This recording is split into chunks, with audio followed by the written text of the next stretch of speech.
Okay, hi guys, Ricky Quinlan here from rickyquinlan.com.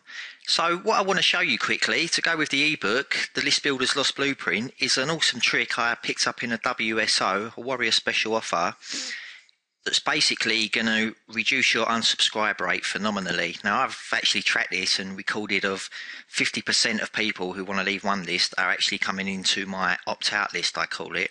So the best way to explain this is obviously just to show you. So I'm obviously in my aweber account here. Now I'm going to show you the normal unsubscribe way first, which basically I haven't got this set up in this list. So we go to list settings under the my list tab here. Okay, then we go to step 2, personalize your list. Now if I just scroll down quickly. Now here, where it says preview your unsubscribe page, I'm just going to click that and we'll open that in a new tab. Okay, so this is your default unsubscribe page that aweber obviously provide. And this is what we're going to adjust basically. We're going to make a quick trick and I'll show you that now. So this is how you would normally have your unsubscribe page, assuming you haven't made any adjustments. So let me close that tab. So back into aweber, I'm going to scroll up here. Okay, now I'm going to change my list under one that I've got this set up in. So I'm going to go to this list here. Same again, personalize your list. Now you'll see I've got this photo here, this image in this box that was left blank before. Now this image here will only ever show on your unsubscribe page. Now the only thing I can't do here unfortunately is give you this image. It's not mine to give away. It come with another product I bought. So that's 850 pixels wide by 500 pixels depth. So basically you can just get something similar created and then you can put this trick into place. So let me show you what I do here. So I obviously upload this image from the computer. We're going to scroll down and now we're going to go to preview your unsubscribe page again. And there you go. Now you'll see, instead of seeing that default page, right above the fold, and by above the fold I mean they can't see the unsubscribe options at the bottom here yet. So immediately they're presented with this picture which basically says, please wait, before you unsubscribe I'd like to make you a special offer. I am going to go out on a limb and guess that you're unsubscribing because you're getting too many emails from me. If that's the case, I'd really still love to have you as a reader and make it worth your while.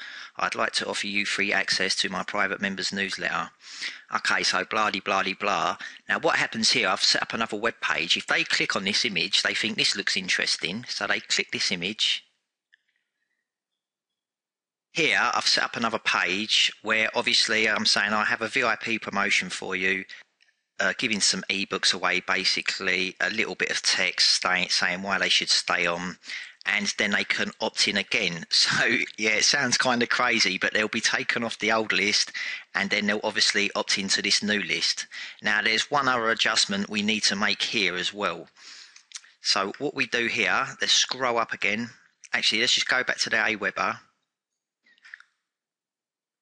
Okay, so here I've taken this off for the moment on purpose so that I can show you how to do this. We need to go to my list automation. Now the reason for doing this is that they might not have necessarily unsubscribed while they've seen this, and obviously they want to go ahead and they want to unsubscribe from the other list and join this list. But if they go ahead and opt into this opt-out list, I call it, straight away, then they're going to remain on both lists. So what we do here is automation. And then we go to unsubscribe from list extreme marketer when lead subscribes to, and there's my opt-out list.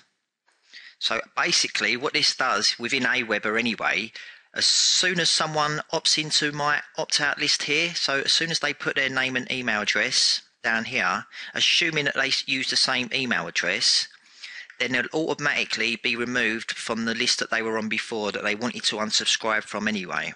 So I hope that makes sense, and that also goes back to the other part of the ebook where I was saying if you're building a buyer's funnel, which I strongly recommend, then you can set a rule for that as well. So basically if someone's on your what I call a prospects list and then you manage to funnel them into your buyers list after they've bought a product from you or an affiliated product from you maybe, then you can obviously do that there as well. So you'll unsubscribe from that list when prospect opts into here. You'll see I've got extreme buyer 1, so that's my buyers list for this funnel basically. So I hope that makes sense, guys. Watch it through a couple of times, and that is extremely powerful tip there. Just make sure that on this page here, you're giving away something of value that's going to make them want to opt into this list, basically. Okay, so worth setting up. I mean, I've noticed up to 50% of my subscribers that have wanted to unsubscribe from the other list actually join a new list. So obviously, if say there's 1,000 people there, that's 500 people that you could have lost, but they've obviously gone into this new list. And then what I would suggest there is that depending how many emails you were sending before to them or whatever, it may be that they wanted to unsubscribe because you were mailing them too often or too many promotional emails. So with this final opt-out list, you want to just mail them once or twice a week, I'd say, with offers, no more really. Try and keep them on this list then obviously if they want to opt out of this list, that's up to them. Some may just opt in to get the free gift you're offering, but yeah, that's up to them really. So hope that makes sense, and do use that. That's an extremely powerful tip. I mean, a lot of people don't use that. I'd never seen it before until I picked this up in a WSO myself. So yeah, get your graphic done, and exactly how I show you. You go into my list settings, and just upload the photo into that box, and you want it about 850 pixels wide by 500 pixels deep. Okay, so hope you learned something there. I shall speak to you soon.